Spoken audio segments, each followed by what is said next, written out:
All right. Good afternoon, everybody. Thank you for joining us for today's event. Before we get started, I would like to review the features of this webinar. If you're having any audio difficulty, please check the up arrow next to the audio setting in the lower left-hand corner of your screen and choose a new speaker option. If your sound is still cutting in and out, you might consider dialing in. You can go ahead and check the chat feature. I'm dropping in some instructions right now. Please note that all participants have been muted and their cameras have been disabled. Only our speaker will be on the camera today during our session. If you have a question for our presenter during today's webinar, please submit it in the chat feature, which is located at the bottom of your screen. We will be able to view those questions that come in. It won't be available for everyone, but we will repeat the questions to you and then answer. Please note that this webinar is being recorded, but the recording will not be shared other than a follow-up email with the individuals in this chat, and then we will have it offered on demand. Elizabeth will talk a little bit more about that. But without further ado, I would like to present you Elizabeth Fagart, who will be presenting the webinar today. Hi, everyone. Thanks so much for joining us. And thanks to those of you who are coming back for the second session in our Digital Marketing Blueprint series. If you're joining us for the first time, the purpose of this series is really meant to help small business owners and entrepreneurs learn the process of marketing their business in a digital format from start to finish. We know that a lot of small business owners are strapped for resources like time and staff and budgets. So we want to give you all the information that you need to successfully market your business digitally. So the topic of today's session is establishing an online presence. Last time we talked about building a brand. Now we're going to talk about how do you actually get yourself online? Where should you be online? How do you use your online profile so that you can reach that audience and engage with customers? So our objectives for today, by the end of this session, I would like for you to understand understand the importance of establishing an online presence. I want you to differentiate between the various online touch points where you could be engaging customers. I want you to be able to select the correct platform based on your audience, your goals, your competitors. I want you to understand best practices for creating consistent and optimized profiles across multiple platforms so that you can adopt those best practices. I want you to be able to build a virtual brand using online tools. I want you to collect valuable data and insights on customer behavior, which is a great reason to be online and have yourself be established online.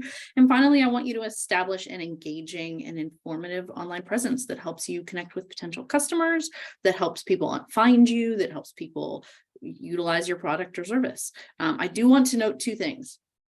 Today, we are talking about how to establish your online presence. I cannot get into all things of how to utilize the internet, right? We're going to talk about where you should be online, how you create an account, and a few best practices. But we're really going to dive into overall marketing strategy next month. And then after that, we will dig deep into social media strategy. So today, I will introduce you to the platforms, how you could be utilizing them, and really focus on how to get established. But I promise later down the line, as you get some time to get your feet under you and get these things established, we will go into greater depths about how to execute on these platforms. So we've got 45 minutes today. This is meant to be really quick, dirty overview of information. And then the goal is that next week you will come back and join us in person for a workshop.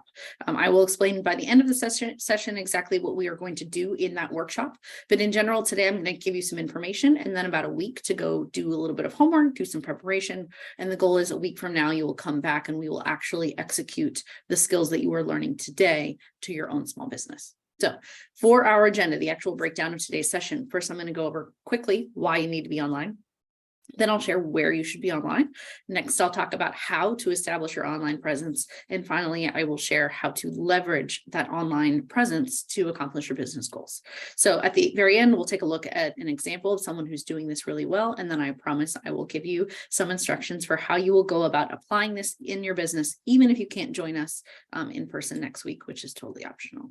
So first and foremost, why should you be online? Because guess what? That's where your customers are. We live in a digital age in which every single one of us goes online to learn more about a product before we buy it. In fact, 81% of shoppers at this point research a business before making a purchase. That's not even just researching a product. That's taking a look at the business.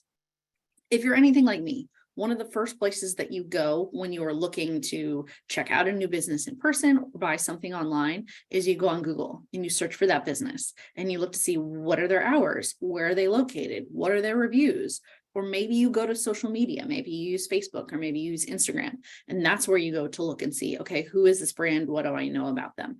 If you are not on those places, your customers are not going to be able to find you and they're not going to be interested in buying from you. So it's really important that you adopt an online presence so that you can do a couple of things.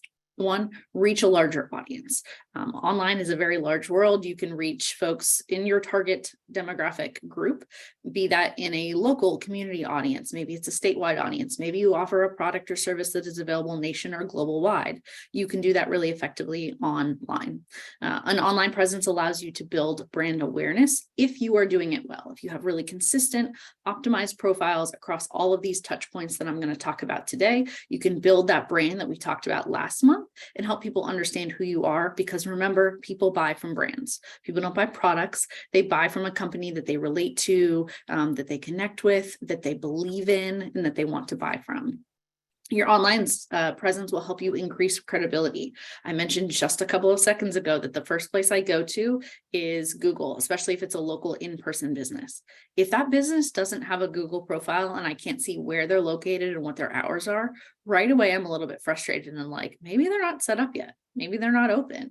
Maybe they're not a legitimate business. If I can't find someone online, I'm going to be really hesitant to purchase or frequent that spot. So it's about building trust and establishing credibility.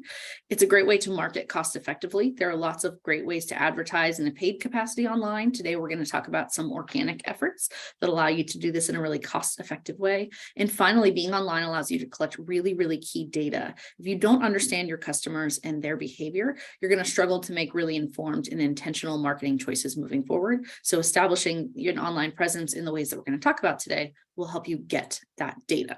So next, where do you need to be online? There are a couple of main places that you should be online that I'm going to talk about today. The first are directory listings, places like Google My Business, as well as Yelp. The next are review sites, things, Yelp is really more of a review site, but places where people are going to check reviews on your business. Third is social media. Most of us use social media at this point. You probably have a social media account for your brand. If not, that's okay. You're joining us at the right moment. We're going to explain what the platforms are and why you might be using them. You can also be online with a business website. Today, we'll talk about, do you need a business website? When might you need a business website? And finally, another place that you could be online is an app. I'm not going to go into an app today. I think building an app is a pretty high level skill. It requires a lot of time. It requires hiring some professionals. I don't think a lot of us are at that stage just yet, so I'm going to hold off on that. But do be advised, if you have a big business, if you have a loyal following, and you're really trying to maintain that audience, to engage loyal followers, to remarket a product to people who have already bought from you, an app is another way that you can be online. But for today, I'm going to focus on the other things: directories, review sites, social media, and a business website. So first, let's talk about online directories and review sites. We're going to spend the most time today talking about Google My Business. It's actually not called Google My Business anymore, but I'm still choosing that phrase because I think that a lot of us are familiar with it. It's now just a Google business profile. Okay. And it's because it's through Google Maps. You can own a business profile that allows you to show up when people search for you. Next is Yelp, a really popular review site. Same with Foursquare, Bing Places, and Yahoo. Those are two other, I think most of us at this point default to Google. That's where most people are. However, other people do use those other search engines. And if your target audience, depending on their age, depending on their demographics, depending on their patterns, their habits, are on those other domains, on those search engines, you really need to be making sure your business can be found in those places. So Bing Places and Yahoo are ways to, like a Google business profile, it is the equivalent to that on on Yahoo, and Bing Places. There are a couple of other online directories that are really specific to an industry For example, Houzz is where a lot of people go for realtors and home improvement sites. Same with Angie. It used to be called Angie's List for home improvement contractors. A lot use that. There's TripAdvisor if you're in the travel industry. And then finally, there's a bunch of local as well as statewide directory listings like your local chambers of commerce. Here in the Center County region, we have organizations like Bellefonte Springboard or Downtown Bellefonte Inc., where you might have opportunities, even if they're not a traditional chamber of commerce. They're organizations that are really dedicated to supporting businesses. So by tapping into those networks, you can help advertise your business by listing the business there. There are also paid advertising opportunities on a lot of these sites, but we're just talking right now about just getting a profile listed on these directories. So the most important one, if you leave here today and you do one thing as a result of what I'm going to talk about, it should be to establish a Google business profile. Okay. A Google business profile is an awesome way to increase your visibility online. And again, this is because a majority of people are using Google search. And if you want to be found when people are searching for a service provider like yourself, you have to be on Google. Just about a year ago, there was a local, really cute consignment shop that opened up. They were brand new. I was so excited to go check it out. I got on Google because I wasn't sure what days they were open or when their hours were. It was a weekend. My husband and I were getting ready to get in the car and I couldn't remember the name of the business. And I'm kind of searching online for local consignment shops and it's not popping up. And I text message a bunch of people like, hey, what is the name of that place? And I finally got it. And when I typed it in, there was no listing like you see on the screen here. I had no idea when they were open and it prevented me from going. I was like, you know what? I couldn't find this place. It doesn't look like they're open. Turns out they were open and they just didn't have this profile up and running.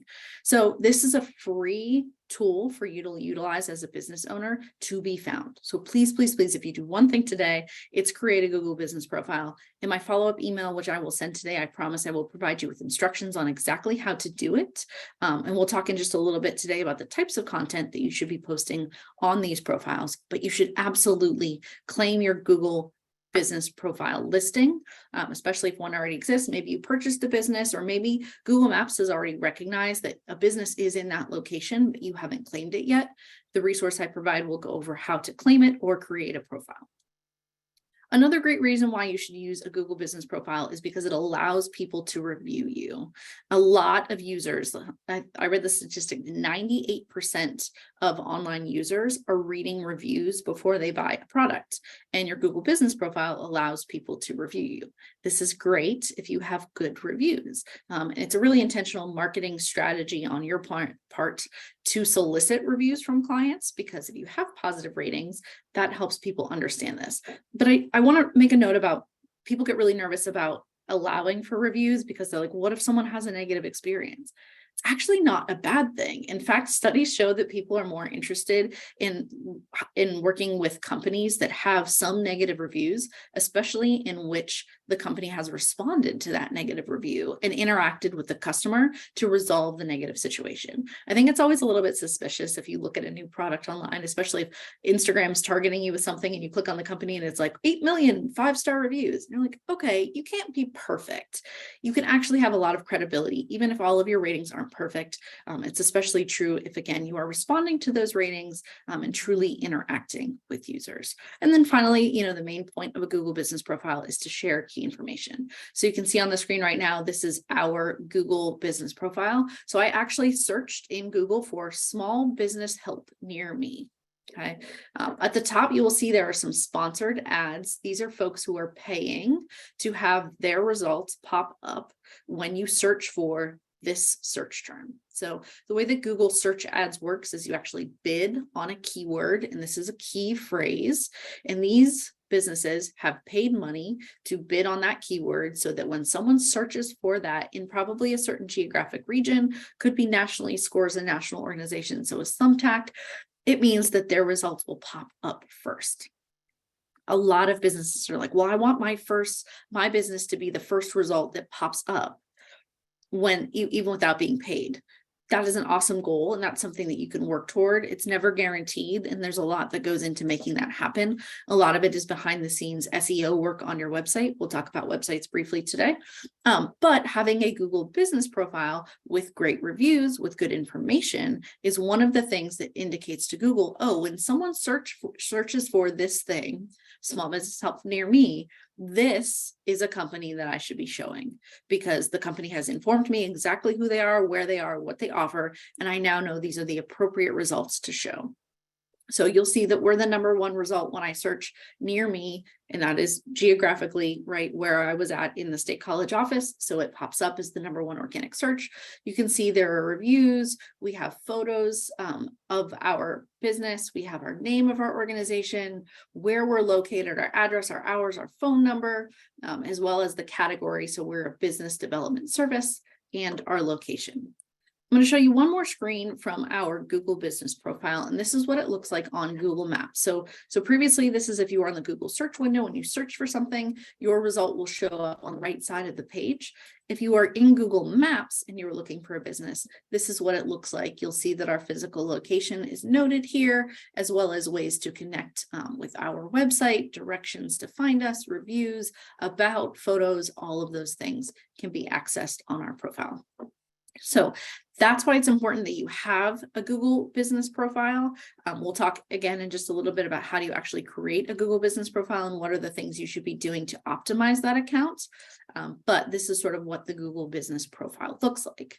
See, we have a question that came in. It says, is this good to have for an e-commerce business or brick and mortar? That is an awesome question. The answer is both. It used to be that Google Business would only allow you to create a profile if you had an address. Since the pandemic, that has changed. So you no longer need to have a physical address to create a listing on Google. So even if you are a service provider who only offers services virtually, you don't have a physical location, it is still essential that you have a Google profile, so that when people are searching for your industry, say you're in the landscaping industry, when people search for State College landscaper, you want to show up. And that will happen if you have a profile. If you don't have a profile, it's going to be really hard for you to rank toward the top. And again, when people are online searching for things, they're looking for this window. That's the thing that we've come accustomed to looking for if we're on Google. So that's why it's a great idea to have. Awesome question. Thank you for asking that. Another reason you should have a Google business profile is because you get some really awesome data from that profile. So this is the back end of what your Google business profile would look like. You will see here there's a tab for performance, and that will give you some analytics on how people are interacting with your profile. You can actually use a Google business profile to have people message you, to have people book through you. I'm not super familiar with that feature, but it is available. You can read and comment on reviews. You can actually list products at this point on Google. So the question that we had was, is this good for an e-commerce business? It's fantastic for an e-commerce business because you can actually list your products. And then on that search window right here, below your results will be your different product images and things for people to choose from. You can highlight some different things.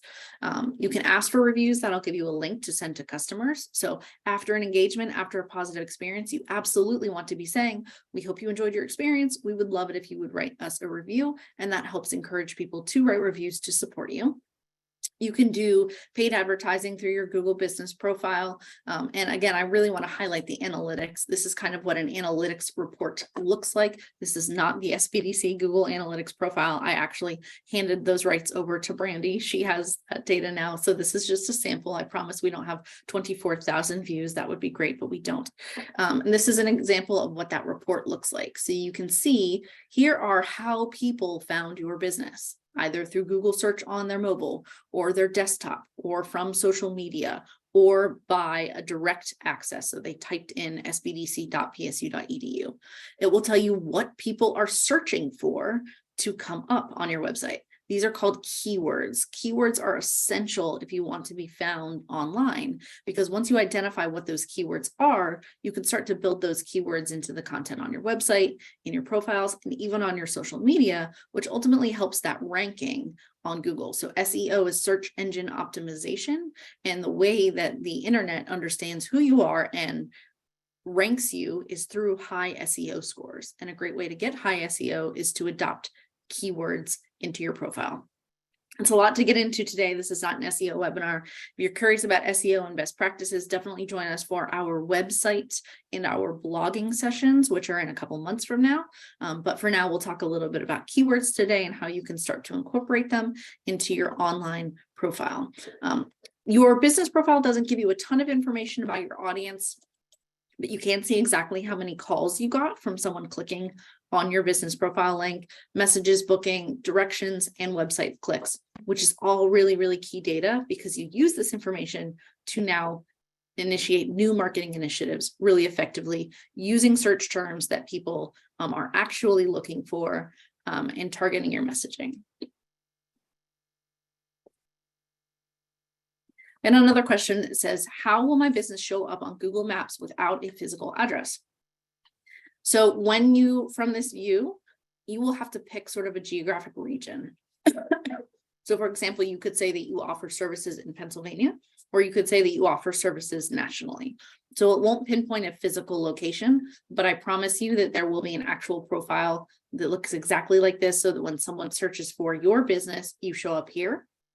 When someone is searching for the keywords that you are building into your website, hopefully the goal is for you to show up here because you've proven to Google, this is a result I should be showing when someone searches for that thing. That answers your question.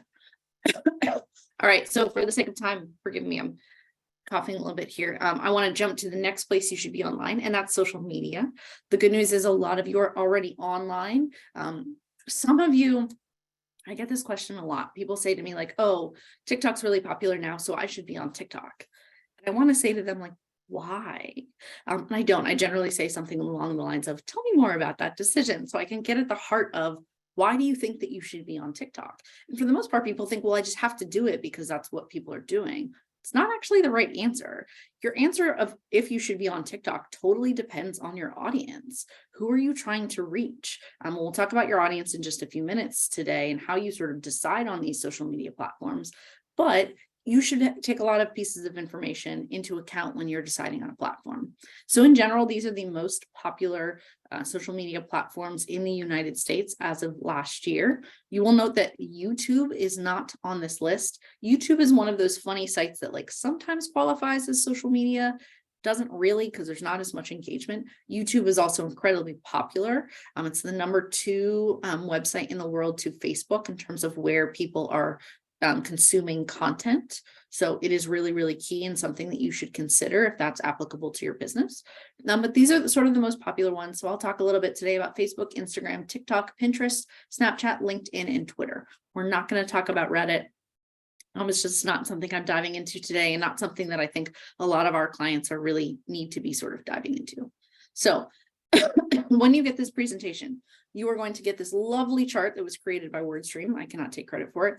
That really breaks down the most popular social media platforms, with the exception of YouTube. Those are all the ones that I just mentioned. And it tells you, okay, who is on that website? What type of content are people searching for on that website? What other industries are typically utilizing that platform effectively? What types of emotions are you trying to appeal to in your audience? And these are the weaknesses of the platform, as well as some effective strategies that you can utilize on that platform to really maximize your results. I'm not going to go over this entire long chart today for the sake of time, but if you're deciding, should I be on that platform, please look at this chart and say, well, if my target audience is really people who are 30 and up, you should be on Facebook, right? Instagram might not be your audience. TikTok's definitely not your audience, okay? Wasting your time there, it's not going to get you any results. Don't bother spending all of that time diving into video content, learning new technologies, editing, all of those things, if you're not going to reach your audience on that tool. So this is the type of information you could be considering. Just a very, very quick breakdown on some of the sort of benefits for each of these platforms. Facebook is great if you're looking to reach folks who are millennials and up. It's great for local businesses. There are a lot of good features on Facebook that businesses can tap into, like groups. Great for advertising, paid advertising. Utilizing Meta Business Suite, which is who owns Facebook, is really effective. It's great for building relationships with your customers. Instagram, on the other hand, is great if you have a visual product to show because it's all imagery and video. It's great for e-commerce. It's a #1 way to sell online in a social media setting is Instagram. It's great for organic engagement, people finding you. You can share screenshots of your tweets and pull in content from other platforms. And it's great for influencer marketing. So if you have people who are sort of shouting out your business, utilizing your products, they have a large following. It's great to utilize Instagram for that. LinkedIn, on the other hand, if you are a B2B business, you are selling a product to another business, you need to be on LinkedIn. This is how you are connecting with other business owners, because your goal is not to connect with the end consumer, right? Your customer is the buyer of the product, not the end user. Whereas the buyer going to be probably not on social media looking for your product, but connecting in a professional setting on LinkedIn.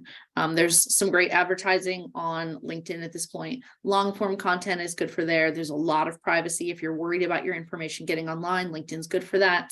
It's a lot of positive news. It's professional development, it's growth, it's supporting other people. So there's a lot of positivity on LinkedIn. Twitter, on the other hand, great for city dwellers. A lot of Democratic liberal users are on Twitter. It's a lot of sort of a middle class wealthy population. People are on there. A majority of users are male, and a lot of people are on Twitter to consume news. So if you're trying to sell a product, using Twitter is not an effective use of your time. TikTok, on the other hand, great for young audiences, people who are seeking entertainment. If you're marketing with emotion and you're trying to reach a young audience, TikTok can be a really fun way to build relationships and sell products. Snapchat, people have gone away from this a little bit. This is sort of a younger to sort of millennial age group who are on Snapchat. Great if you have video advertising, if you're doing targeted ads based on a geographic location, because it's a location-based app, as well as if you are marketing an app.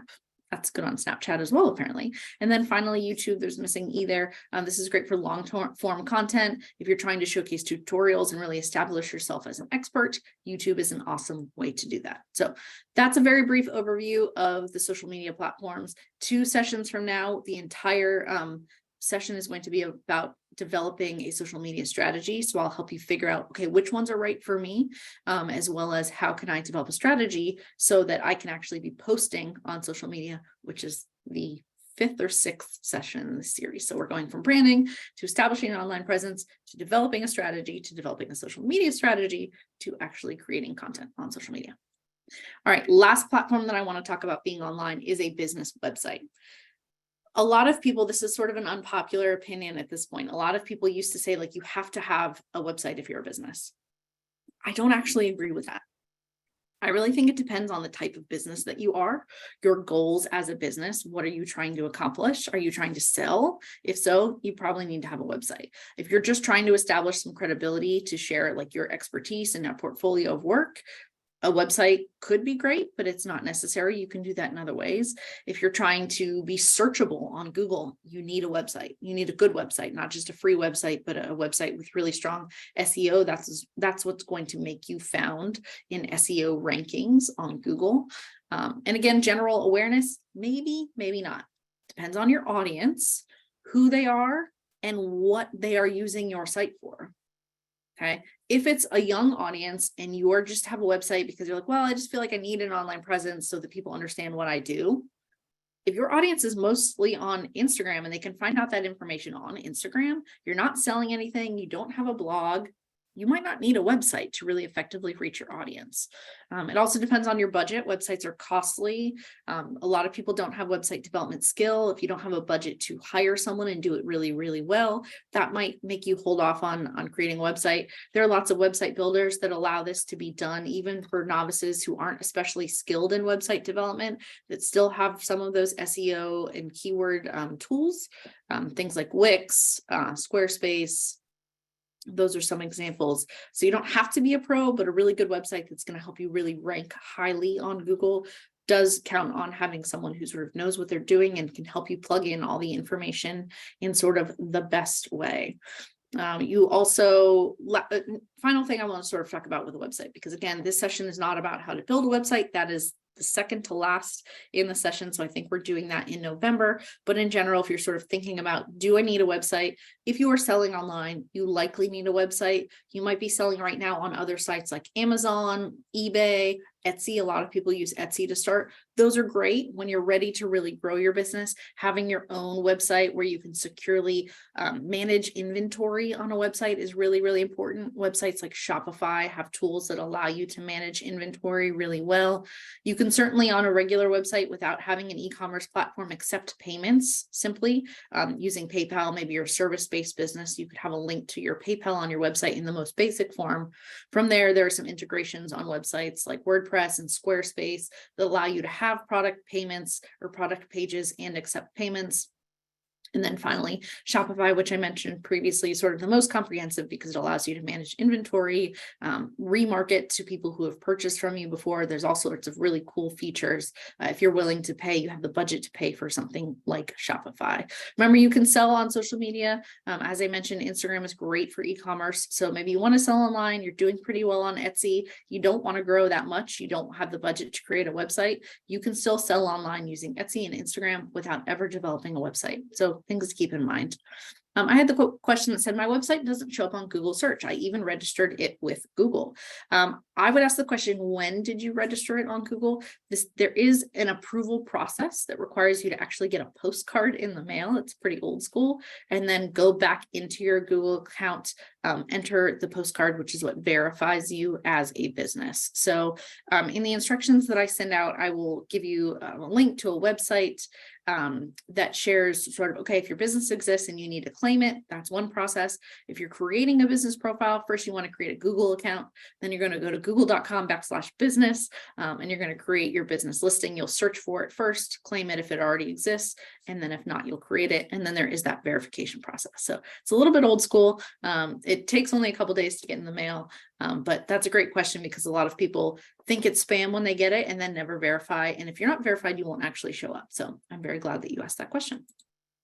Last reason you might want to have a website is because of the awesome analytics you can gather from a website. Analytics it's data that you collect from the people who are actually on your website. So this is from Google Analytics. You create a Google tag, hopefully from that same account that you use to create your Google business profile. You plug that tag into the coding of your website. You probably want a developer to do that, although there's lots of YouTube videos that will teach you how to do it yourself.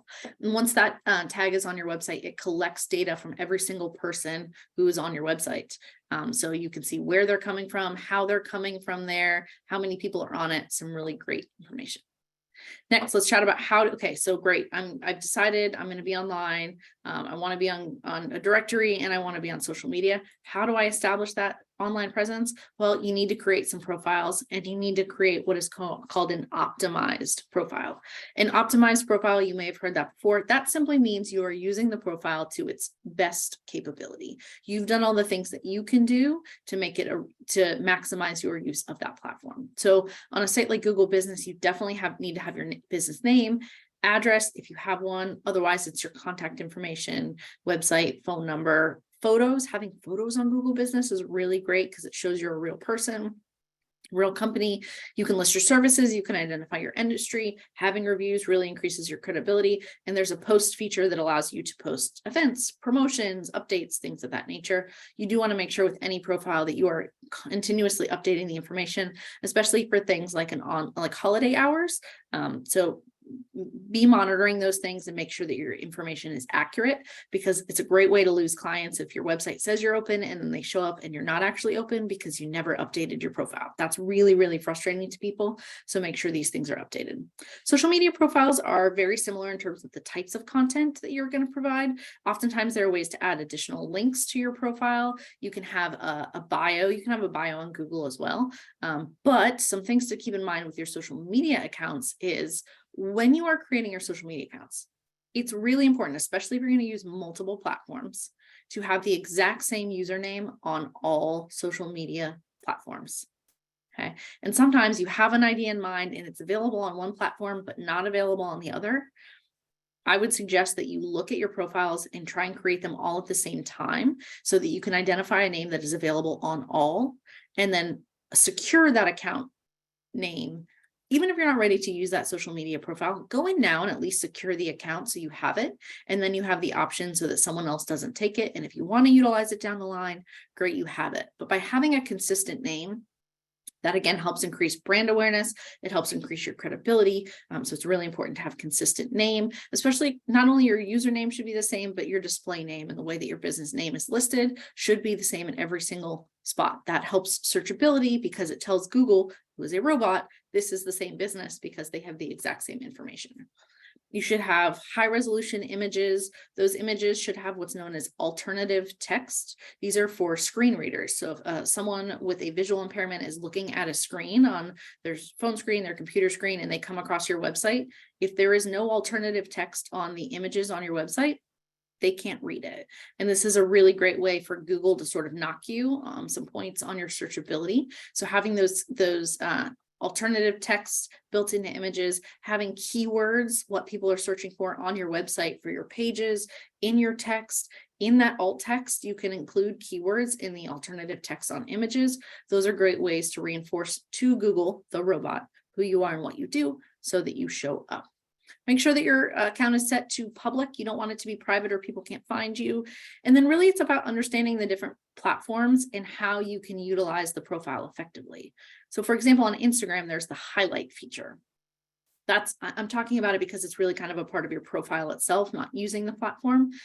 So you might be utilizing those highlights when you create your platform. So just understanding what those things are. And like with Google, make sure that you're constantly updating your information, kind of general housekeeping. If someone's tagged you in something that's not flattering or not accurate, remove that tag. If it's really old content that the quality of the video or the image is really, really low, get rid of it. No one's looking that far down your results page. So you can clear out some of that old content if it's no longer reflective of who you are as a business.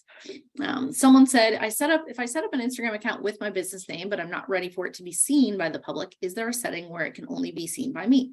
Yes, you can make your public private and just don't give anyone your username. So if someone were to search for happen to come across your username, they knew exactly what it was, and they searched for you online, they would see that it was private. I do believe that there is also a setting that you can just make it, it's basically not publishing the account. So it's not even when they go online, if they search for you, it's not like they see, oh, this person is private, which could be frustrating. You actually just don't show up. So long answer to your question. Yes, there is a setting for that. You can remain private until you're ready to sort of go public and not be seen. All right, we've talked about why you need to be online, where you need to be online, and how to be online. Very quickly, I'm going to talk about how do you leverage your online presence. After today, I'm going to give you a really detailed workbook to work through this entire process that I'm about to quickly outline. I'm going over it quickly because this is really about developing a strategy, and strategy development is the next workshop. So we'll go into it more in depth then. If you attended our first session in this series, the Building a Brand, you will have done some of these things already. You will have thought about your mission, your audience, your competition, and your USP. So again, I'm going over these things quickly because I know a lot of you are rejoining us. And again, if you are not rejoining us, this is new for you. You'll get all the information that you need in the follow-up packet so that you can walk through these exercises on your own. So if you are thinking about, all right, I'm online, I've developed, I know I want to be there. I now need a strategy, a plan for how am I going to use my online presence to effectively engage my audience. You have to revisit your mission as a business. What do you do? Why do you do it? Like, what is your purpose as a business? What are you hoping to accomplish? What impact are you trying to make on your customers? What problem are you solving? Your mission, and there are some examples here, like Southwest Airlines. The mission of Southwest Airlines is dedication to the highest quality of customer service, delivered with a sense of warmth, friendliness, individual pride, and company spirit. Great. We see that it's values driven. So if we know your values, you now need to be thinking about, if these are my values, I care about warmth, I care about friendliness. Now it's thinking about what platforms will help me convey those emotions. So go back to that chart of social media. Remember, Twitter is meant to be news, sort of down and dirty content. That might not be the most effective platform for Southwest to reach their target audience. If it's about customer service and being really friendly and being warm, it might be a visual platform like Instagram or a story-based platform like TikTok. So revisiting your mission, who are you, which will help you determine where you should be. Next, you want to revisit your audience. Again, this is a repeat from last session, but a couple things to think about. You're really identifying who's my audience, where do they hang out online, what messaging will appeal to them, who do they follow? Are they following my competitors? If so, if your competitors are online, that probably means that platform might work for you. When are they online? So when should you be posting? And where are they at in the customer journey? I'll talk about this in just 1 second. Well, let me jump there first. What I mean by the customer journey. So this is the sales funnel, which some of you may be familiar with in the context of marketing. When someone first becomes aware of your product, they're at the top of the sales funnel. Your goal when making a sale and creating loyal customers is to ultimately work them down that sales funnel, from just being aware of your business to considering buying from your business to ultimately converting to a customer, and finally to remaining a loyal customer who not only repeats a purchase, but is also sort of being an advocate for your brand. So when you're thinking about who is my audience, where are they at in that journey, you need to think about, based on their stage in the journey, which platform will allow me to reach them. Social media is great for awareness, the top level, but when it comes to sort of consideration, that may be more of your website, down to buying, right? The actual conversion to a customer. We know Instagram is really, really good for that. So who are my customers? What is their behavior? Where are they at in the process? And how can I reach them at that moment using the right messaging? Next, and again, you'll get a copy of this packet. I promise it'll work you through the process. I know I'm going quickly. But next, you want to think about your competition, indirect competitors, people who are offering the same thing as you as a direct competitor. Indirect is someone who's offering something different in the same industry. Replacement, different industry, different product, but currently meeting that need. Where are these people online? If there's an online platform that's working really well for them, you're in the same industry, chances are it may work for you if you're utilizing that platform effectively. So do a little bit of competitive analysis, search on Google, see who shows up in those search rankings. Look at the keywords on their website to understand what are the words people are searching for when they search for my industry. Go on their social media platforms, look at their messaging, their audience, who are they following? Who's following them? Is that in line with who I'm trying to reach? And you can also set up Google alerts, which is a cool way for Google to alert you every time whatever you've programmed it to tell you. So maybe you set up a Google alert for your competition, and every time your competition updates some information online, you get an alert, and it allows you to sort of stay tuned into that. Set up a Google alert for yourself or a product or an industry. It's a great way to sort of be tracking on industry information. Next is your USP, which is your unique selling proposition. If you joined us last time, you might remember this visual. It's really thinking about, what do you do that is different from your competitors, but meets a customer need? And that's where this check mark is. A service you provide that meets a customer needs, that is not overlapped at all with your competitors. That's your unique selling feature. You have to think about, where can I really tap into that expertise? How can I showcase that best online? Okay, if you're really funny, you're customer service driven, you're really techie, it might depend on or determine which platform you're going to utilize. In the packet, you're going to go through a SWOT analysis. A SWOT analysis is looking at your own strengths, weaknesses, opportunities, and threats. Strengths and weaknesses are pretty self-explanatory. An opportunity is where someone is not doing something, but you can do that thing. Not necessarily product service based, but maybe it's a personality, maybe it's a service line. It's an opportunity for you to stand out and really showcase that unique selling proposition. And the threat is an area where other people are doing it better than you, and maybe you just can't compete. So by doing this SWOT analysis of yourself, you can help identify, how can I compete best with a greater awareness of what's going on. Step 5 in this process is figuring out, okay, which platforms am I going to utilize? And to make that final decision, it's really all of the things we just talked about. Who am I talking to? When am I talking to them? What stage in the customer journey are they? Where are my competitors? Where can I shine? And what content should I be posting? You should ultimately determine what resources you have. Do you have the time to utilize that platform really well? Do you have the skill to utilize that platform really well? Or the budget to hire someone who can do that thing really well for you? Don't jump into a video platform that requires a lot of understanding if you're not going to be able to keep up with the time that it takes, or not willing to learn the technology to do it really well. Then you'll develop your strategy. Again, we're going to really jump into strategy next month, but your strategy is sort of, you're thinking about, what are my goals as a business? What's going to be my approach to accomplish that goal? So your goal is sort of big picture, transformational. How do I get from point A to point B? And your strategy is an approach to help you get there. You can kind of think of it like a blueprint, like this course. You want to think about your objectives. So exactly what are you going to do to accomplish that goal? These are sort of smaller steps along the way. And then your tactics, which are the individual tasks, tools that you're going to use to accomplish that objective. So it's kind of a backwards design. So here's an example. Your goal as a business is way up here. Underneath each goal, you're going to have multiple strategies. Under each strategy, you're going to have multiple objectives. Under each objective, you will have multiple tactics. Here are some examples. If your goal is to increase sales, pretty common for a lot of businesses. One strategy might be brand awareness. An objective, which is specific and measurable, will be to increase social media following by X%. How are you going to do that? Well, through online directories and social media storytelling. If you're trying to generate new leads, right, maybe your objective specifically is going to be to generate a certain number of email signups. Here's tactics, and these are great examples to work through.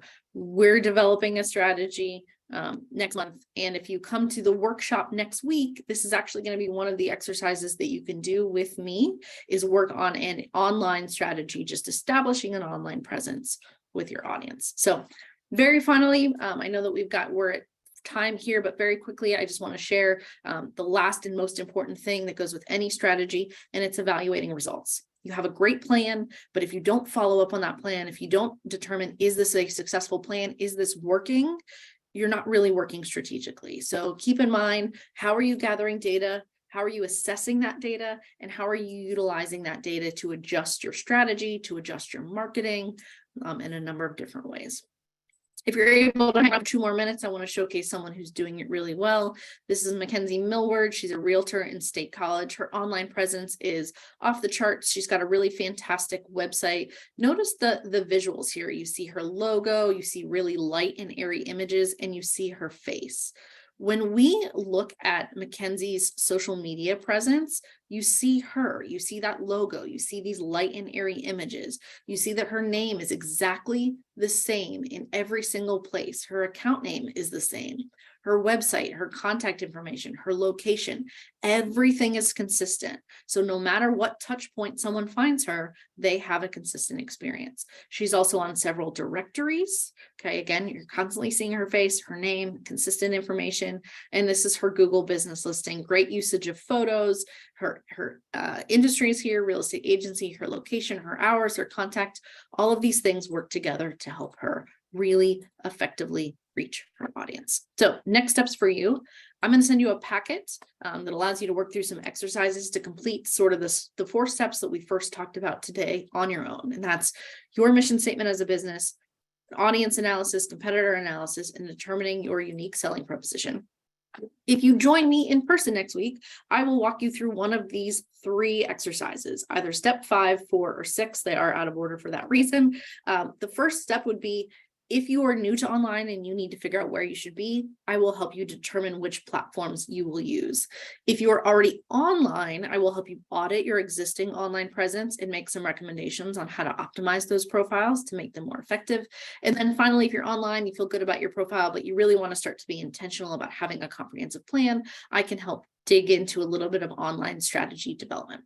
The dates and times for that follow-up session is next week, Wednesday at noon in State College, and next Thursday at 6 p.m. in Springboard in Bellefonte, Pennsylvania. In the follow-up email you received today, you will get registration links for that information, as well as some links to help you do the things that we talked about today. So links to help you set up your Google page, a link to help you review the social media platforms so you know which one is good for you. And then again, that workbook, which will walk you through the whole strategy process. If you were able to stick around and ask some questions, I welcome you to do so. Thank you to those of you who have been chiming in the chat and asking questions. Someone asked, is it possible for us to schedule a one-on-one meeting with you? Yes, I would love that, especially if you're unable to join us in person next week. I will provide you with my contact information, which is right here on the screen. You can either follow us on social media at PSU or at Penn State SBDC. Our website is sbdc.psu.edu. That's my direct contact information. You can send me an email, but again, I'm probably going to direct you to the website to sign up on our intake form, but I'd be glad to touch base with you first to get that started. Upcoming sessions, next is developing a marketing strategy, overall digital marketing strategy, social media, online directories, websites, blogging, SEO, all of the components of digital marketing. What's my approach to marketing going to be as a business? Then we'll jump into social media strategy specific to social media because it is the most common. Then we'll dive into how do you create engaging social media content. And then the next session, which is all the way out to August at this point, we'll be using Canva to create graphics to go along with your social media content. So here is a link to a survey, a QR code. I would love for your feedback on today's session. If you're able to take out your phone, snap a photo of that QR code, answer a couple questions to help give us feedback to make sure that these sessions are truly beneficial for you. I know you're taking time out of your busy day to join us, so I want to make sure that we're maximizing your time and providing you with really helpful and valuable information. So would love your feedback. Thank you for joining us. If you're jumping off to your work day, thanks so much. If you want to stick around and ask a couple questions, you're also welcome to do so. Enjoy this lovely sunny Wednesday, everyone.